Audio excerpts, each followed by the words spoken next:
Good morning, everybody, and welcome to Federation Square for the first of the Archbishop's conversations for 2018. We start by acknowledging the original custodians of the land on which we meet, the Wurundjeri people of the Kulin Nations, and pay our respects to their elders, past, present, and emerging, acknowledging that the work of reconciliation needs our ongoing commitment. My name is Elizabeth Murray. I'm the Assistant Curate at St John's Anglican Church in Toorak, and I'm very glad to be your MC for today. For today's conversation, Archbishop Philip Freier is joined by Nyadol Nyuon and Chaplain Soma to discuss the question, is there a problem with African youth? Nyadol Nyuon is a junior lawyer at Arnold Block Leibler. She came to Australia when she was 18 years old.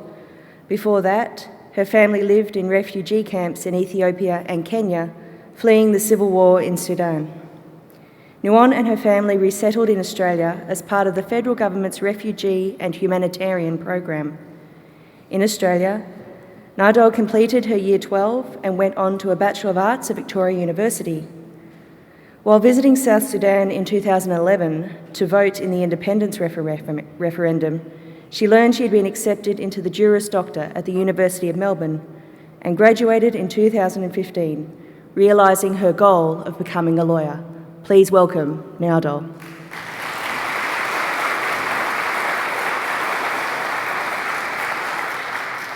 The Reverend Chaplain Soma, before being ordained, worked briefly as an automotive engineer and also as a lay minister in South Sudan for 12 years. Chaplain came to Australia in 2003, escaping from danger and persecution to find safety and refuge.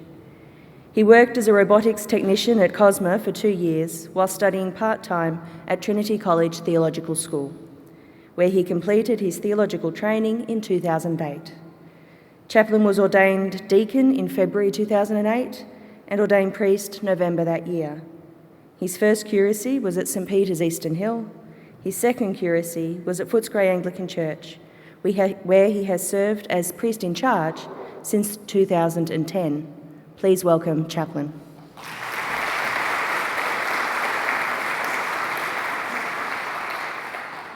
And we welcome our moderator, John Cleary. John is a former ABC presenter who worked extensively in both radio and television. As a result of his 30 years with the ABC, he is one of the best-known commentators on religion, including his work with Sunday nights on ABC Local Radio and The Religion Report on ABC Radio National. John's career began in Perth. He was a member of the original Compass team and a co-presenter on the philosophy program Meridian in the 1990s. In 2008, John hosted the interfaith event hosted by the Catholic Church in conjunction with World Youth Day. He continues to be in high demand as a speaker and moderator, and it's our pleasure to welcome John here today.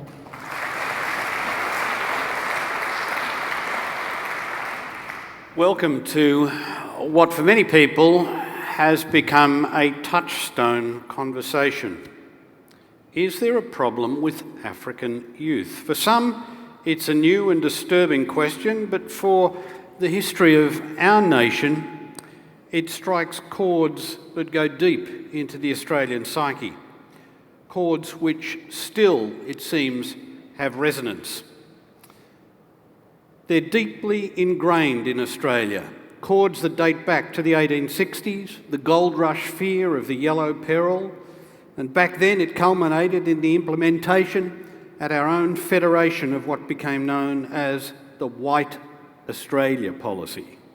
Something only done away with in the lifetime of many of us gathered here. Are there disaffected young people from cultural minorities loitering around our suburbs and seeking to make mischief? Yes, and there always have been. In the early 20th century, it was the Catholic Irish spoiling our Protestant homeland with their papist religion and taking our jobs.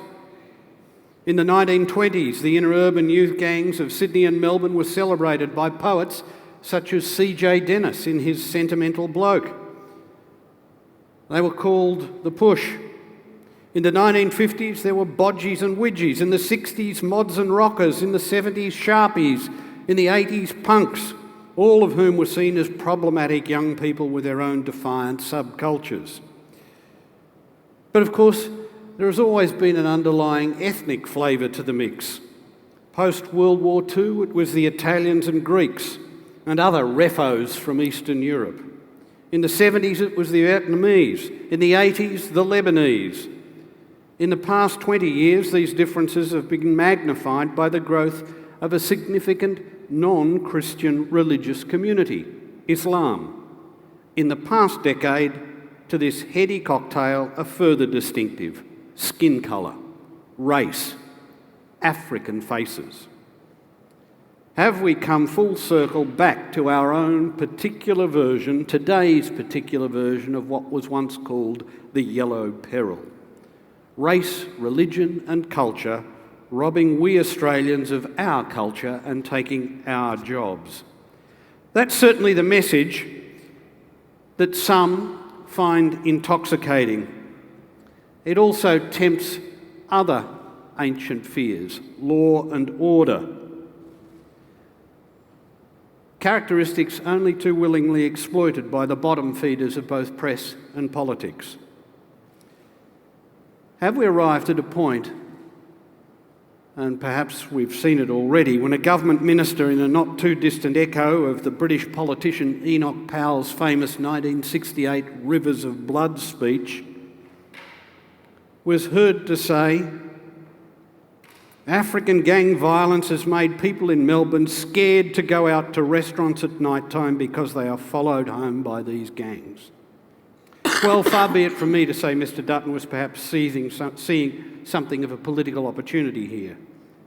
But we need to consider these questions very deeply today. Hence the question the Archbishop has asked: is there a problem with African youth? Archbishop, why did you choose to ask this question at this particular time? And what motivates you?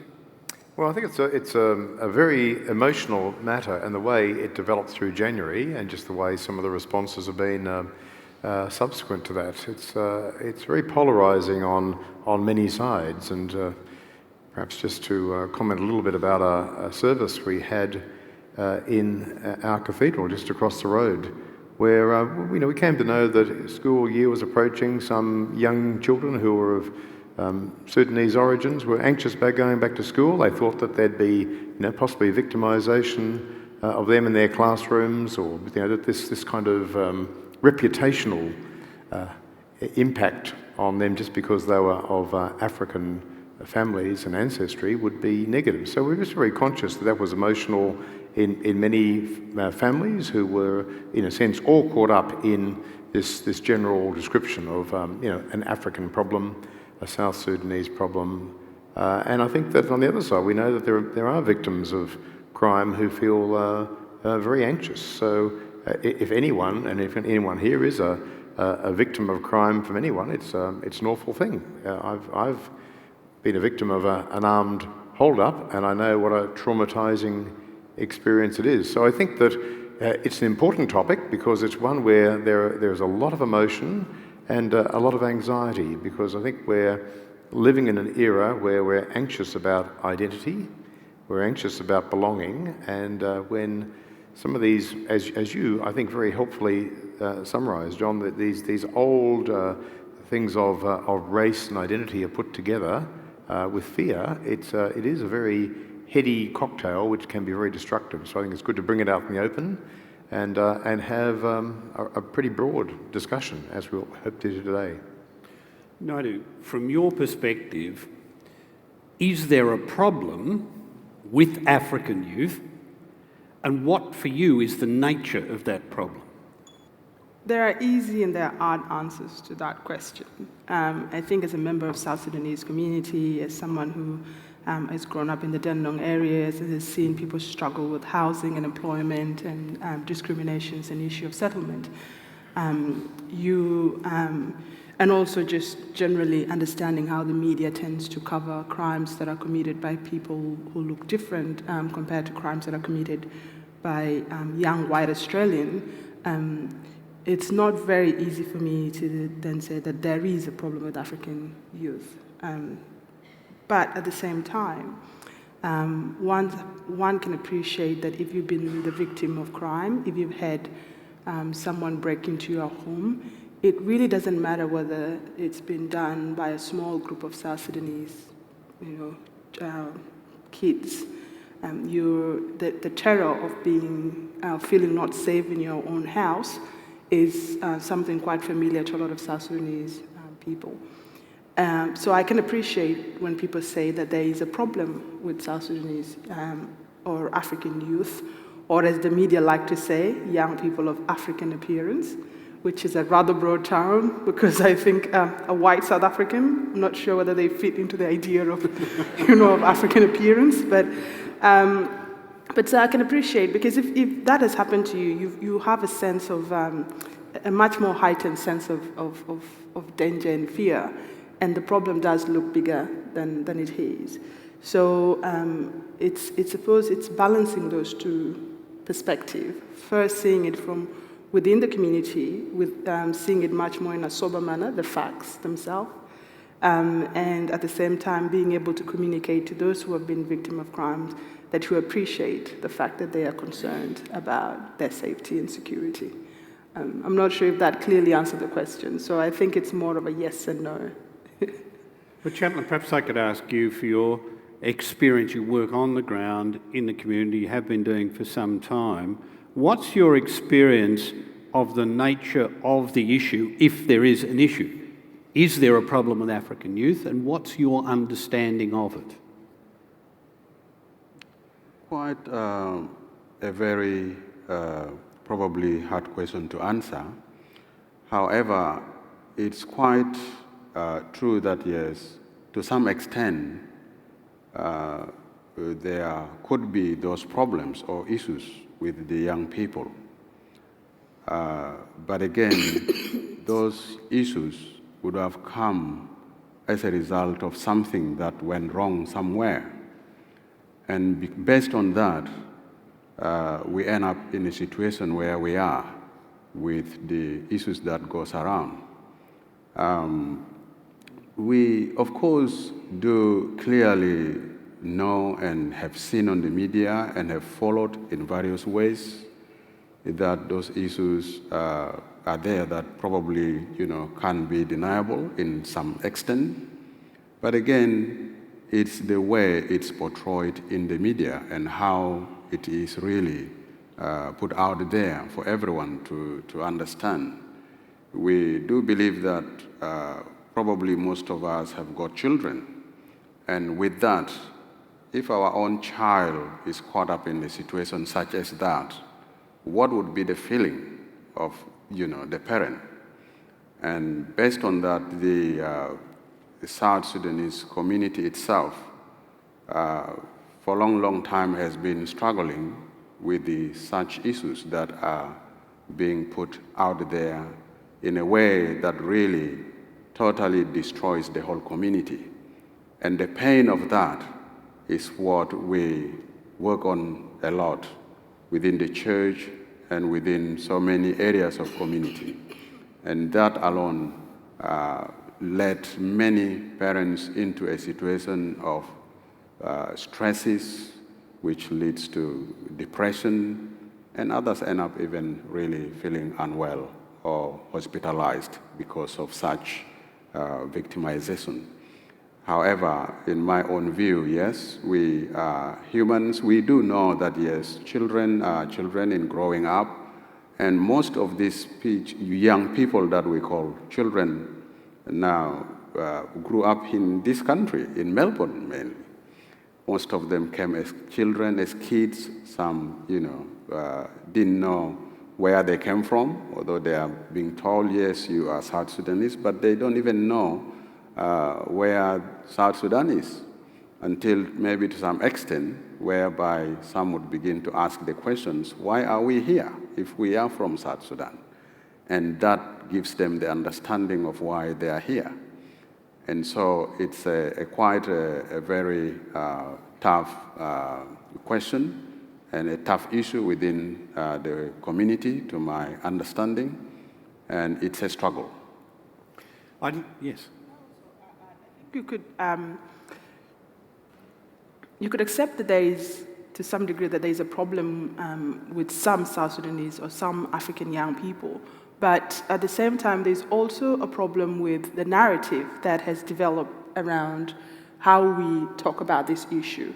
The first is the way in which there is so much emphasis on the race and the ethnicity of these young people. And for example, the emphasis of the African appearance, journalists going through in detailed background, the war and the horror of war, despite the fact that some of these young people have come here quite young and grew up here. And you can see clear contrasts between that reporting and how they refer, for example, to, say, Caucasian young people. So they would say, for example, for a Caucasian young person, a teenager from Noble Park did this, a teenager did that, a kid did this. But then when they talk about African youth, they emphasize the ethnicity, African gangs, people of African appearance, people of African background. And so there was even one article, for example, by one of the news outlets that had a title, Africans Rob 7-Eleven. And so you can begin to see how that kind of conversation completely misses underlying issues that might impact behavior. But it also influenced the kind of response that is then directed toward all people of African background. So we're made to be much more visible, and as a result, there's a much more pressure on the police to over-police people from African background, because we are then portrayed as likely to commit crimes, much more hostile, very dangerous. This is so new to the way Australia community is. We have to have a completely different reaction to what we normally have, because these are a new group and a dangerous group of criminal activity. And I find that quite troubling, because I think by othering people and making them seem as if they're not part of this society, we're not solving the problem. I think we might even be making it worse, because the more young people are uprooted from a sense of identity or belonging, the more they have very little to lose. And John, could I just add, we had a meeting, I think Chaplain may have been with it, of some of the people who come from non-English speaking backgrounds in our church about 7 years ago, and it was looking at how we just in our church community can have better participation and involvement. But one of the phrases that I thought was quite a haunting one was some of the people who were South Sudanese had said that they had this concern that their children were becoming Australian too quickly. So, in a way, I think, even something 7 years ago, within the community, some of the things, the behaviours we're talking about, were really being described as new, untraditional, not in line with a very respectful and authority respecting culture that people had expected from their homeland, and I think so. When you have that kind of awareness within a community, if you flip it a bit and then you have to kind of make sense of this on the front page of the newspaper and in the radio and the television, it's very hard for a community then to sort of open up its own introspection to a society that looks hostile. And I think that's one of the issues underneath this. There seems to be, when you press the button, a lot of latent hostility, whereas I think the community, in my contacts, in our church circles, are really saying, well, everyone's got issues. Everyone's got issues with parenting, with young people growing up in modern society. It's always demanding, but we want a space where people are going to be allies with us, not sitting being harsh critics. And I think there's a little bit of a cultural nuance there about how we as a society polarise things very quickly rather than are capable of even dealing with a more nuanced discussion. And I think that's what I picked up during January. Well, I'd like to pick up both of those issues. First, the latter one. Even on Monday night's Four Corners, if you watched it, on Australia's population problem, there were underlying issues there which were hinted at, not explicitly laid out, but hinted at. And you've touched on the role of media here. You as a civic leader, I was chatting to somebody just before we came into the hall here about if this were 50 or 60 years ago in Australia, the sort of issues we're talking about now, churches would be having discussions about every Sunday at pleasant Sunday afternoon meetings or discussions about. That sort of civic discourse in Australia has shrunk enormously. Despite the fact of the expansion of electronic media. What's your observation personally about the way we are handling this in the media as a civil society? Well, I was taken to task by one of our prominent broadcasters on the radio because I'd made, was a fairly, I thought, a fairly innocuous statement about some of the media handling of matters during January had been less than helpful. And I was taking a task about, were we reporting things that were untrue? All we're doing is telling the story that is there, and that's true, and that is the role of the media. And I think we can project a lot of unresolved issues from within our society onto the media, onto politicians, onto other people who have the kind of the role of articulating things. So I think it's good that we can seek to have a conversation in a safer environment here about what are indeed complex issues and highly personal issues for many people, either because of their experience of being a victim of crime or other things. Media often want to simplify. I agree. And in simplification, there can sometimes be reductionism. And I think in the end of the day, the media, people, you've been in the industry, I haven't been, but there is a great aptitude that people in the media have of I think, reading a public mood and reflecting back to the public, something which will give that clarity and simplicity. And I think, race, which I believe is not a very strong concept. It's not one you want to build a lot on, concepts of race. And when people have tried to build social positions based on race, I think it ends up quite unjust and very hurtful to people, especially to minorities. So I think race only takes you so far as a concept, and to kind of push that hard, I think inevitably will lead us into a bad place. Because essentially, Christians believe that race is a very inferior identifier to who we are in Christ. So I think Christians will always take, if we understand our own scriptures and our traditions, we'll often take a very critical view of race as a primary identifier, and whether that goes back to the early days when there were universally disadvantageous laws made towards Aboriginal people in this country, which many people would be shocked to learn, but we had in our country from really the late 19th century, quite discriminatory laws that took Aboriginal people and put them as wards of the state, as being protected. So I think we've got some experimenting and using race as an organising concept in our country, and it isn't a very great history. So I think when we hear race being used as a primary explanation, I always get some alarm bells going off.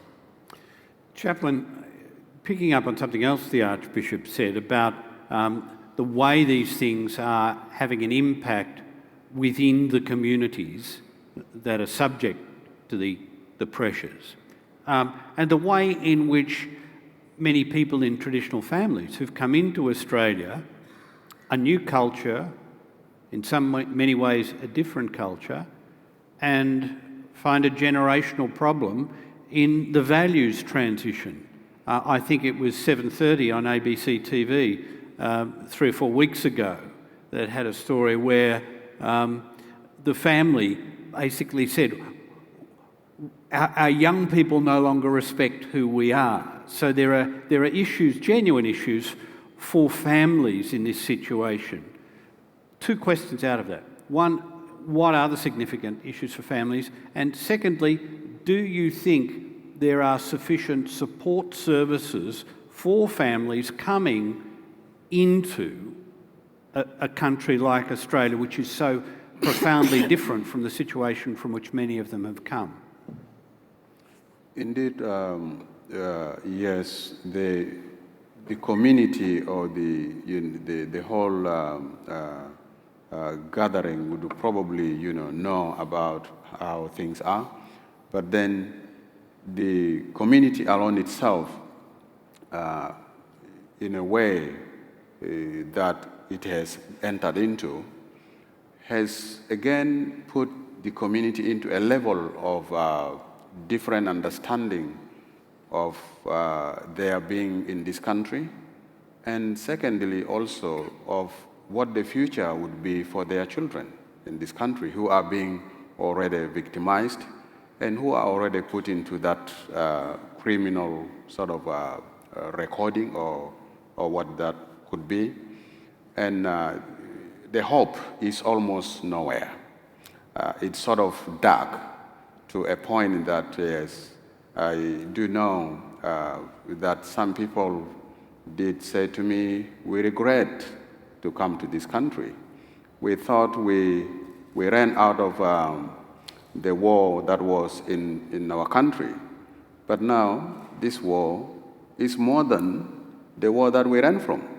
And so those words comes out of course, the growing anger and the situation that they are put into, which they didn't believe the young people would get into, but then they could do nothing. In one of our meetings, one of the parents said, our hands are tied at our back. We can't do anything we can. This is because of the system that other children would always need to be told, yes, this is wrong, this is right. But then they said they are not allowed to do that in some ways. And so that would put them in a situation of not doing anything, just seeing whatever the young people do. But of course, the young people would not do it from nowhere, but they probably went through lots. For example, those who probably can't fit into schools, those who are put into school according to their age, not according to their ability of understanding, and they could have, drop out, and after dropping out, they couldn't find a job, and in the end, they find nothing to do, and the parents couldn't even help them. And so that is quite a certain, level and line of where things are. But again, yes, truly, it is one of the things that, yes, the community at large would be, if they are given the chance, would air out what they feel it is in them by the way of what it is in this country. But the main thing is that, yes, to your second question regarding services or service providers that would be able to help this community, it's sort of really not much there that they could get from this. People struggle, people can't find where to find answers. Bishop Philip Huggins hosted 2 meetings with us in Footscray, in which some parents gathered, spoke with the tears because they couldn't really access the services that they would need to support them in such situations. And some, of course, services are funded in a way that, yes, after 5 years, you don't receive any support. And they couldn't find anywhere to go. They could just go to churches or to people who would be able to help them with some few words of at least comfort. And they spoke their pain, which I believe by that time Bishop Philip Huggins, came out with a lot from what he heard from them about the situation that they are in. And that was before this recent incident. So this has added more into the injury itself, which probably might be to a different level. If we are given a chance of calling these parents again and talk to them, we would hear something else. And so we don't know where this leads, and we don't know what will really be the possibility of supporting or comforting or consoling these people. It was great on the 4th of February when that service was done, the ecumenical service that was done at St. Paul's Cathedral. Many appreciated so much. They really felt, yes, although the situations are there, the issues are there, but again, on the other side, there is that support. There is that sort of sharing the pain together, which is a very great thing that we thank the Cathedral, the Archbishop, and all those who put it together. And so that's probably where the community is at the moment. Just picking up on some of the threads raised by the chaplain, we can have a picture there of young people who seem dislocated from both their own traditional family and not welcomed in by the society. What, Nyadol, was your experience in growing up? Do you recognise those pressures? Yes, definitely. I did have that experience. And I was joking with a friend about how you have two identities and two communities to please, to try and please, and none of them sometimes want anything to do with you. So the Sudanese community reaction to some of the conduct of young people is to say, this is actually not our culture. These kids are just Australian. They're exercising their freedom being in this country because in our culture, you respect your parents, you respect your elders, you turn up when you're told. Girls and boys don't drink until a certain age. You don't party, don't get pregnant before you get married. There is a lot of rules. But then, you come to Australia here and, a lot of these young people have new freedoms, new identity, new ways of self-expression. And then you've got the reaction from the media saying, this is completely un-Australian, these are such Sudanese, Sudanese kids, they're stuck in their enclaves and all that. And it's a really hard line to tread, both within your own home, balancing the cultural expectations as a young, South Sudanese newer woman, and then also trying to be a productive, successful young Australian. And for example, when I wanted to move out of the house to do a law degree, which I thought my mother would be extremely excited about, she didn't want me to move out because culturally you move out when you get married. Yet, 23-year-olds my age Australians who are all, moving out and going to university, preferably wanting to not live with their parents. And that was a really difficult conversation. So my mom, who is quite religious, started lying to people and saying that I was living with relatives because she was so concerned for my reputation in the community. But here I was doing something that was completely, acceptable within an Australian context. So, but they can also be challenging, because on the one hand, your parents would want to hold you to the idea of being a South Sudanese when maybe you see yourself more of both, and some parents would want you to do certain things because they believe that one day you're going to go back to South Sudan, because that's how you're raised in refugee camp. You're always going to go back. This is not home. This is temporary. Where for some young people, this is home. This is what they know. This is where they want to be. And so you don't feel as comfortable, even in your own home, to have conversation with your parents about your own goals and your own ambitions and where you want to go, because you're afraid of disappointing the hopes that they have for you that sometimes are embedded in their own cultural upbringing. And I think it's a very difficult space for a lot of young people growing up here in Australia that happens to be South Sudanese or of African descent. And it can be a very lonely space to occupy. And as a result, you just end up hanging out more with young people your age because you share similar issues.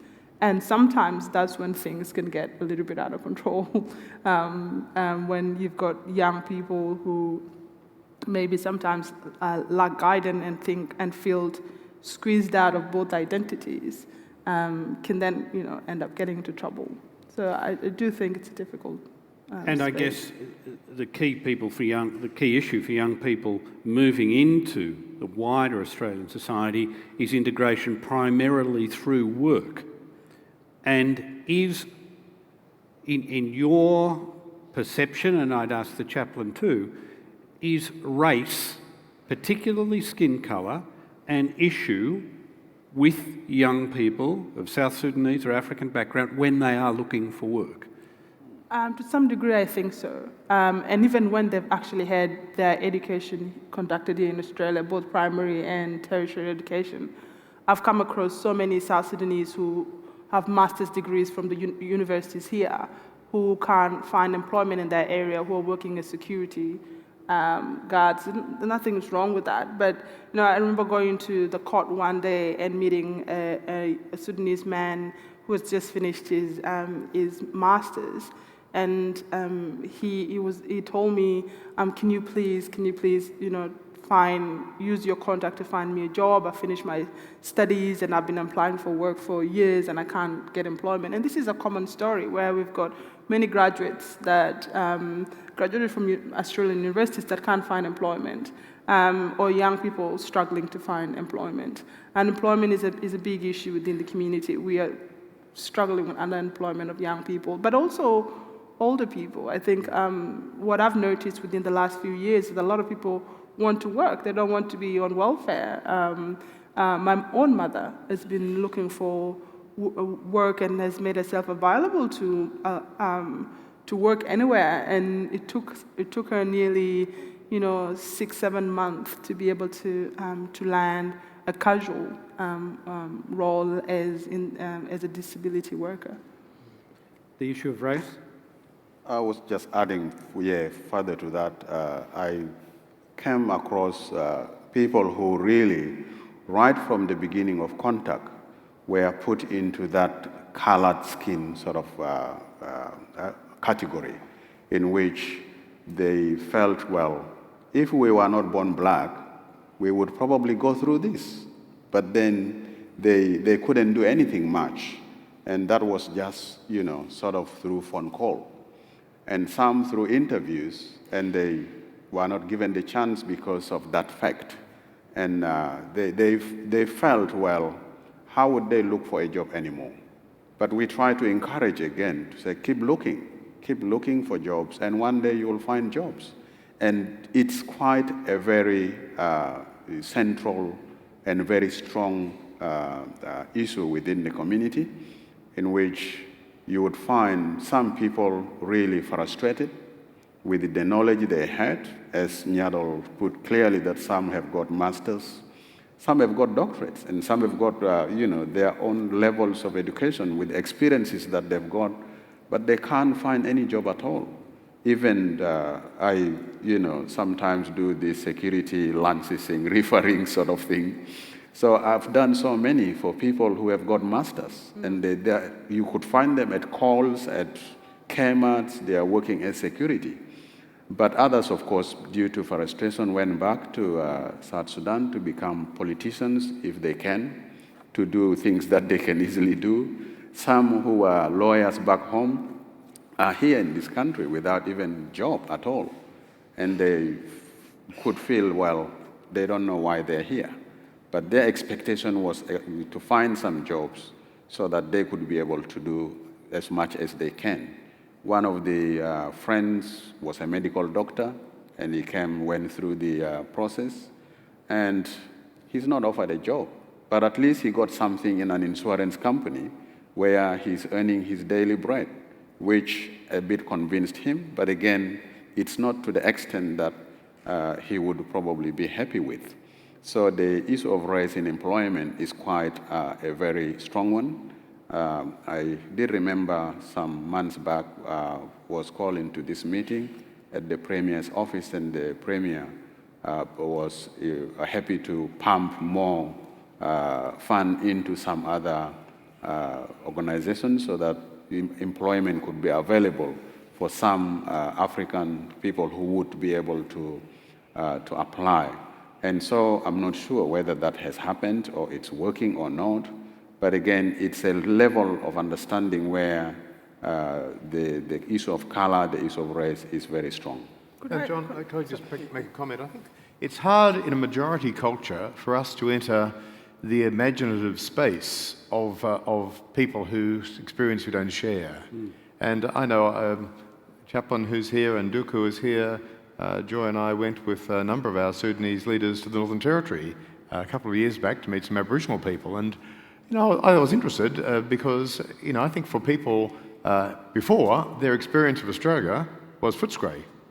The world, Australia, looked like Melbourne, Footscray, and I think you were amazed to go and say there were vast deserts across Australia, and people from the plane were saying this looks like some parts of Sudan, and then to meet to realise that there are black-skinned people who are the indigenous people of the country who aren't as obvious here in Melbourne but are very obvious in North Australia.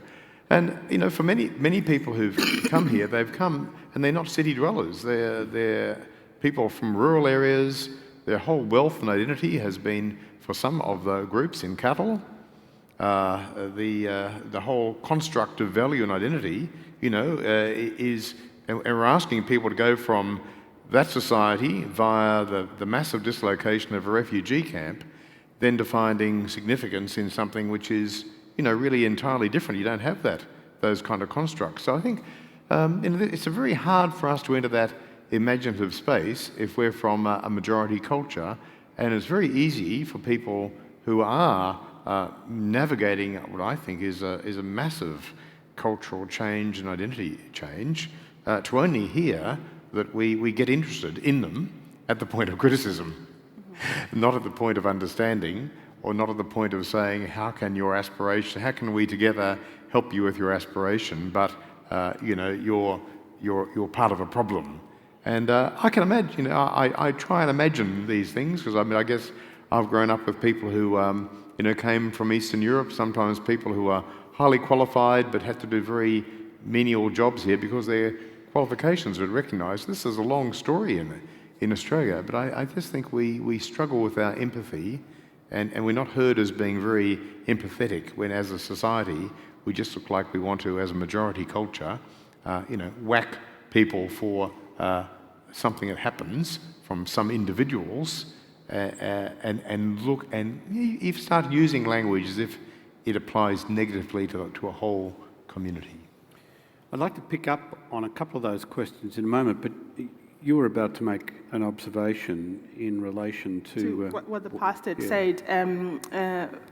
So back to the topic of employment, where a lot of the parents who came here, in my observation, were predominantly single mothers who came with a lot of the kids. But there were some families that came here with with both parents in the family being here.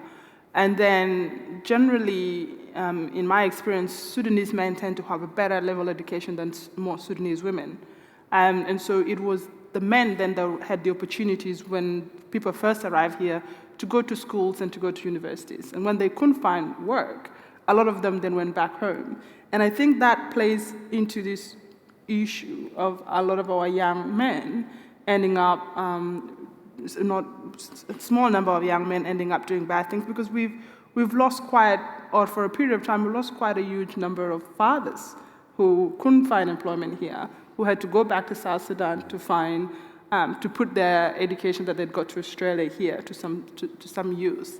And I think that plays a big part, because we lost people who could be potential good mentors for young people, particularly in a space where we don't see a lot of good mentors on TV, a lot of good role models for young black men. Majority of the time, there are people in rap videos, with hanging pants and really horrific lyrics. Not to say that I'm not a rap music fan. I'll lose a lot of, my coolness if I wasn't. But the truth is, we don't have as many good role models. And when people can't find employment here, or men can't find employment here and end up going back to South Sudan, it kind of impacts more on the issue, because we're also losing the father figures in the household. Can I add, it's really what frustrates the young people more. Of course, as I mentioned earlier, after dropping from school, they would expect to at least find somewhere to work. But then that fails. And with the current victimization that happened recently, others felt, well, they can't apply even for a job.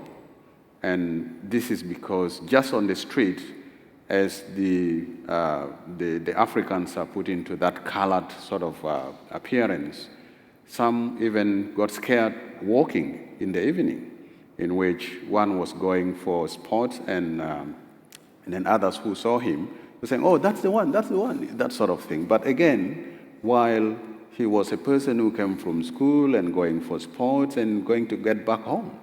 So they are very scared of that, which has now limited a bit of the activity that the young people would go to. And some are already feeling like, where will they be? What will be their future? And these are the questions that now they ask. And the parents struggle, the community struggle, which I don't know where the answers would come from. And should they decide to go back with these children or these young people, might not even help them, because they've got no idea of what their country is. They've got nothing that they would start from. I heard a few months ago that there was the program of deportation of these children or the young people, whom some don't even know, as I mentioned earlier, that they don't know where South Sudan is. They don't know where to begin. They would be dropped there and they will feel like, well, they are thrown into a deep end where they can't even swim back, and they could struggle there. And some, one of the stories that was shocking is that one of the boys who was deported years from America went and died because he couldn't find life again due to the issues that were around. So the employment of young people is now the struggle, that if there could be some possibilities that could help them, probably that could reduce the stress and the issues that they're struggling with. I know it's not only Africans, but so many young people in Australia struggle with that. But at least those who could feel like working could at least find something, whether KFC, simple jobs that they can do to boost their at least morale and to feel, yes, we are here, we can do something. Archbishop, it brings us to the question of our response. As a civil society, how do we respond here? Australians tend to, over the last 20 to 30 years, the political hot buttons that get pressed on these issues tend to be ones that encourage negative responses. The "I'm all right, Jack" undertone of Australian society, and if you're not all right, somehow it's your fault. Blame the victim. At its worst, it's go back to where you came from. We're seeing that now in the population debate, again, on Four Corners this week. The undertone of the population debate wasn't what shall we do to adjust, it was Bob Carr, who was sitting in this very chair a few months ago, saying we need to restrict immigration. The responses tend to be the easy negatives. What's our responsibility? Well, things don't happen in a vacuum, John, and if issues arise with any young people, I think we should look at the kind of the structures that support young people. I mean, young people trying to live on New Start, if they're trying to do that independently of assistance from their family or friends, is almost impossible for them to have decent accommodation and other things that they would need to do to be in the workforce. So we know that there are some pretty big structural issues, the way we've actually set up the pathways for young people, and I think those pathways are now not as supportive of people entering employment or gaining skills if they, for whatever reason, don't have a supportive family or friends around them. So I think that these things don't happen in a vacuum. We really need to look at that and look at because I think this is a bit of a canary in the mine kind of situation. There are a lot of young people who are not finding opportunity, and I think that's a very unhappy thing because we all take hope when we can see a pathway where our own efforts can be rewarded by participation, and we know that kind of participation in the workforce is one of the single most helpful things to people's well-being. They're not being involved in crime and a whole bunch of other things. So I think, as a society, we need to look hard at our mix of policies of what happens when young people leave school and how do they make a pathway. In a way, we've privatised all of our training. We know that many people have run up debts and received quite useless training outcomes that don't lead to employment. And I think there's a lot of things that have been going on in the background, and what we're talking about hasn't just emerged out of nowhere. Our politicians know those issues, yet their responses, we've got 2 elections coming up, one in Victoria shortly, and we're beginning to prepare for a possible federal election either late next year or early the following. And yet our politicians' responses tend to be of the visceral, reaching back to the visceral blame the victim response. Have we as yet to emerge into a more sort of enlightened upland of civic discourse? Well, if as an electorate we give that oxygen, of course that'll happen. But I think that we need to keep pushing people who have those areas of responsibility back to, go back to the hard work on these difficult things, because we've had a drift over time of policy and attitudes, especially about participation, our workforce policies, young people's capacity to participate. Yes, but now and it's hard work to do it. There are specific racial dog whistles going on. Oh yeah, and I think we've got to call that out as an electorate and name that. But they're strong forces and they're strong cultural forces, and I think that if we are convinced there is a different discourse of those who are here today, we should be active in feeding that back to our elected representatives. In my understanding of it is that there is definitely some racial undertones or even overtones with the way the conversation is being conducted, because when you look at the responses that are generated by this kind of emphasis on people's race and background and their impact on Australian culture, and they're so foreign to what we do. When you look at the nature of the racist and commentary that comes out of it, particularly online, it can be very frightening. So when I was on the drum, for example, and spoke about why I thought that the issue should be seen as a youth problem as opposed to just a South Sudanese problem, I received significant backlash. There was people saying, cull them all, kill them all, shoot them, really horrible racist comments. And people have received that just walking down the street. I've been called, and I'm going to just use the word, I've been called a nigger twice just walking down the street, having done nothing, just walking down the street. And I've been told to go back where you come from. I've been told that I'll never be Australian, that doesn't matter what good papers I have, I will never become Australian. And it's difficult when you see politicians talk in such an insensitive manner, knowing that this kind of response can generate from what they say.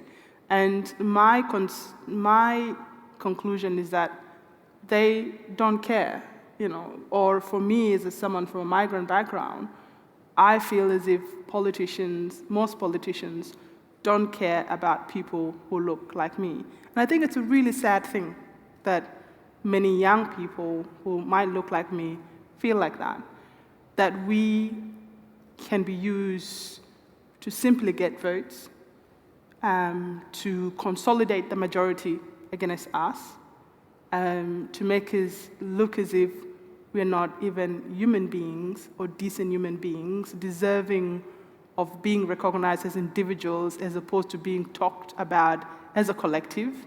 And it really makes you question what your future look like in Australia, whether in fact you have a future in Australia, and whether you're just making it up in your own mind that you do. I have a 1-year-old who was born here, and sometimes I am worried and saddened that the world might not be a different place for her, that she would have to struggle with the issue of race and identity, that I have struggled and know how painful those things are, and knowing that I can't protect her from very powerful people saying very powerful things on very powerful platforms about a group of people that are unlikely to defend themselves because they understand the politics, they understand the context, they know we are a small group of people, we don't have as many media voices, we don't have as many influential people, we can't punch that hard. But they can consolidate a good majority against us. That's, on my sad day, how I feel about the nature of the civil discourse. Then I have happy moments, of course, where I realize there are many good Australians. And my life in Australia here, I talk about my white Australian family and my black Australian family. And I wouldn't be where I am today without the support of so many generous members of my white Australian family. So, on a good day, I try to remember that. Well, I think at that point it's perhaps appropriate to turn to you folk here in the audience, which some of the questions that have been raised but not explored too deeply this morning, and perhaps you can bring some of your own perspectives on the issue. Thank you. I'm just going back to our general questions that is there a problem with African youth? I think there is a problem generally with all Australian youth. Yeah. Because as you have heard from Nyadol, these youth are in two worlds that deny them totally. I've been working with a lot of families. You will find them at home. They are not really fitting into our African sort of family values. Because we are Aussie, why do you tell me to do this? And within the general Australian society, they are also victimized and refer back to their African origin. And the difficulties that I found, mainly if you go to this youth offending and all the community is put in one basket as a rotten egg, I believe if one egg is broken, the rest of the eggs are still good. And also if you go to the social media and also on the street, what I've witnessed, I myself, I'm not a young person, but I've gone through a lot of abuse. And I can feel that how really it can impact on young people that are still, their brain are developing. So come back into what will the future be for these young people. I'm not asking or demanding, but I'm just begging our politicians. If we are already part of the society, as they accepted us here, they adopted us as orphans because our country has problem. And now our children regard this nation as their own, and they can also benefit the society if they are given equal opportunity. For using the language and putting the racial comment on whatever that is there, this is really impacting on the whole community. And if they can at least turn things to be positive. If one person committed a crime, don't put the whole community into that. Thank you very much. And down the front here. Years ago, white Australians went through a situation where we criticised the Aboriginal community. And if ever you ask someone, do you know an Aboriginal, 99 times out of 100 they would say no. It seems to me that what you're saying here today, how does the white Australian population reach out to the South Sudanese? And my wife and I are lucky we're involved with an association that's trying to do that.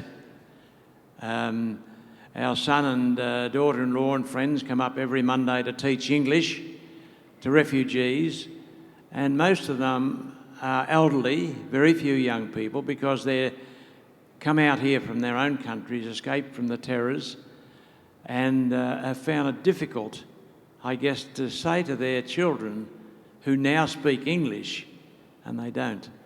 And some of them have never had a pencil in their hand. My one concern is that in my experience of reaching out, sometimes what prevents your community from wanting to collaborate is to a tribalism.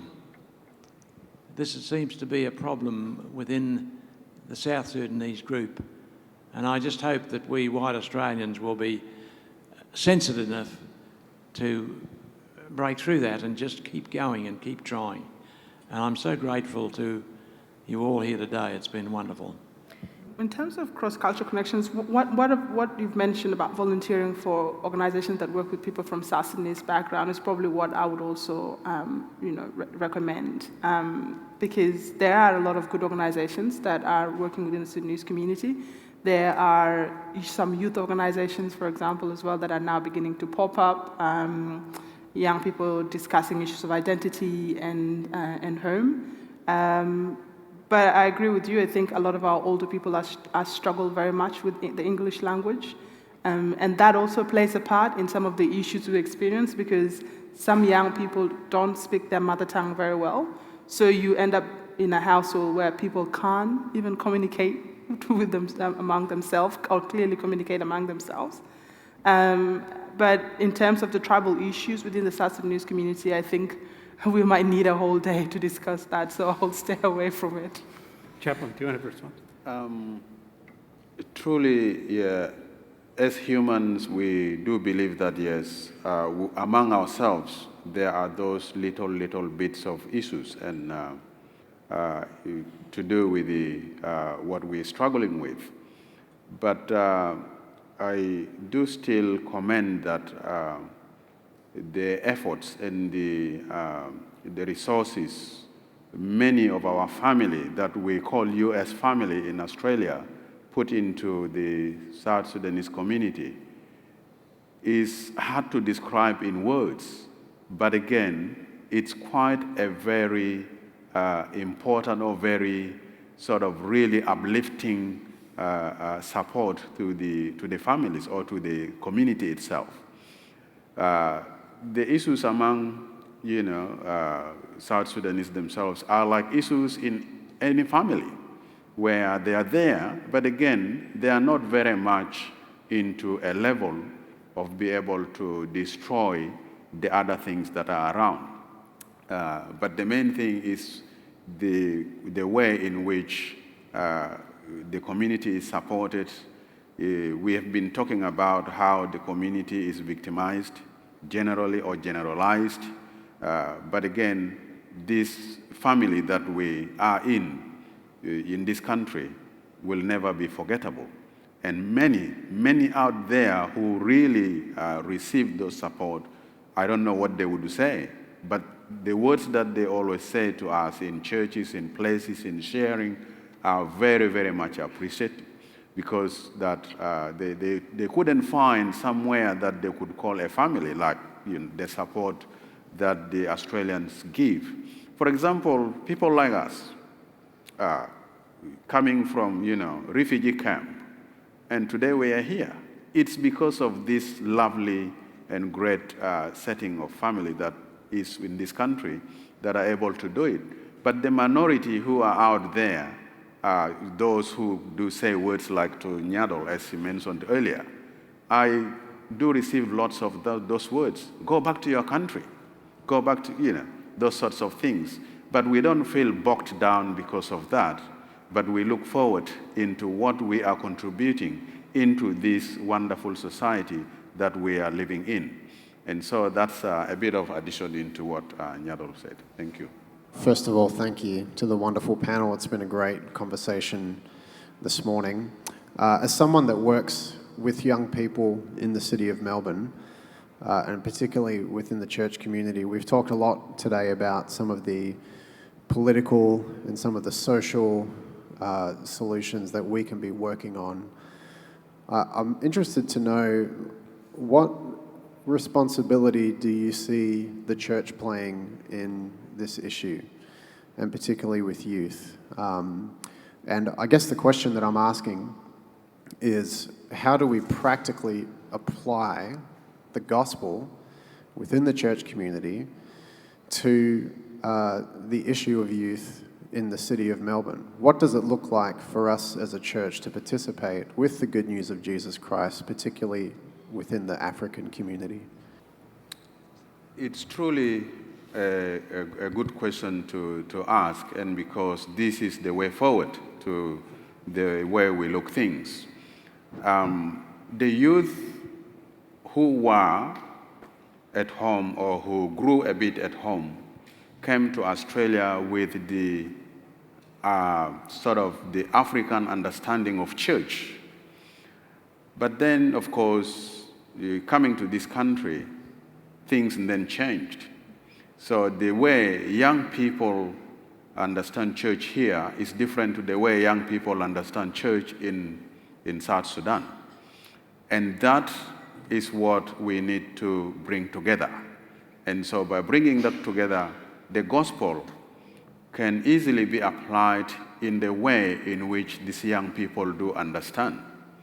The church could go out there to them and find them, which is not an easy task.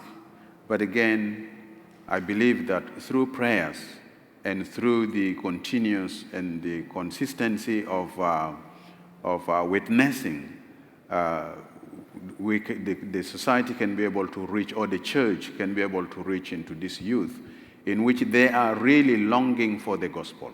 They really love to embrace the gospel if they're given the chance, but how is the question to ask, and where to find them. Some time back, I was going from the city. I found some young people who were at the train station, and they were sort of really drunk, and it was about 1 p.m. And one of them who was sitting there was more looking so different to the others. And I just said, "Hi, how are you?" And he said, "Well, I'm not good." And well, that again drew my attention to begin to have conversation with him. In the end, he broke into tears. I almost broke into tears too, because of the fact that he said to me, "I was at school, and at the age of 12, I got removed from my family. And where I am now is not like home. And I want to get back home, and I'm now 21, but no one can get me back home. So this is a gap somewhere there." And so I felt this young person needs a support. And for such areas like, train station, wherever the youth, the young people could be found, could be the best areas to reach them. But again, that depends on the capacity and the resources of the church that can be able to manage or to help that support for outreach into the youth. Those who are in jail, or those who got released from jail, in which the father of one of the boys testified on Saturday that yes, if they could be given chance to speak to the other young people, that could be able to help them. But of course, it's again a process, and it's not going to be tomorrow or so. But again, what happens to them after they come from prison, in which we are grateful that we have got prison chaplains who are working in prison. Lovely work for Siosefa, who is here, works in prison, and others. And we believe that this is the outreach that probably the gospel would be taken to them in the prison or in the jail, where they will be prepared before they get out. And out here, the gospel will be welcoming them in the community and finding some ways of settling them. And so truly, people really, the gospel needs to reach to them, and this needs a hard work. Thanks for your work with youth, and I believe that's the work that required to be done to have a better community in this country, or to have a better Australia. Just as we wrap up, you might think this banner behind John is decoration, but if you look, they're the 4 strategic directions for the Anglican Diocese of Melbourne. And I think the second one, if you can see it, is reach across boundaries of human division to serve our communities and proclaim Christ. So we actually think that the stuff we're talking about, even more applied more generally, is quite central to our aspiration, because I personally think that Melbourne has a brilliantly and vigorous multicultural future, and I think it's important for the Christian churches, especially those that come out of an ethnic Anglo or an Anglo-Celtic identity, are very active in embracing that position. So thank you for your participation today. I'm just going to say, we've heard some touching stories. I'm going to say a prayer really with many of the things that are on our hearts, because I'm sure you've got something that you felt personally concerned about today, and if you have that feeling, lift that in this short time before God as your prayer as well. Loving God, we thank you for the openness of conversation we've had today, for the touching on sensitive and vulnerable places in our lives and the lives of others. And we pray that as a group of people who are concerned about our society, we might be attentive to others, we might be able to have some courage to step across those boundaries of human division, not just looking at things in the old way, but in that new way of human dignity which comes from your love for all people and your purposes for all people to flourish.